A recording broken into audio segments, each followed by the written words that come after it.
7/6/24 வெள்ளி. இயேசுவின் திரு இருதயம். முதல் வாசகம். என் உள்ளம் உன் பக்கம் திரும்பியுள்ளது. இறைவாக்கினர் ஓசையா நூலிலிருந்து வாசகம்.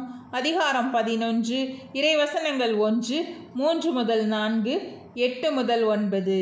ஆண்டவர் கூறியது: இஸ்ரேல் குழந்தையாயிருந்தபோது அவன் மேல் அன்பு கூர்ந்தேன். எகிப்திலிருந்து என் மகனை அழைத்து வந்தேன். ஆனால் எப்ராயிமுக்கு நடை பயிற்றுவித்தது நானே, அவர்களை கையில் ஏந்தியதும் நானே, ஆயினும் அவர்களை குணமாக்கியது நானே என்பதை அவர்கள் உணராமல் போனார்கள். பரிவு என்னும் கட்டுகளால் அவர்களை பிணைத்து அன்பு கயிறுகளால் கட்டி நடத்தி வந்தேன். அவர்கள் கழுத்தின் மேல் இருந்த நுகத்தை அகற்றினேன்.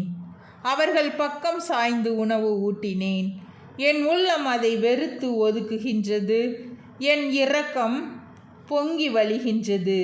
என் சீற்றத்தின் கனலை கொட்டமாட்டேன். எப்ராயிமை அழிக்க திரும்பி வரமாட்டேன். நான் இறைமகன், வெறும் மனிதன் அல்ல. நானே உங்கள் நடுவில் இருக்கும் தூயவர். ஆதலால் நான் நகருக்கு எதிராக வரமாட்டேன். ஆண்டவரின் அருள்வாக்கு. இறைவா, உமக்கு நன்றி.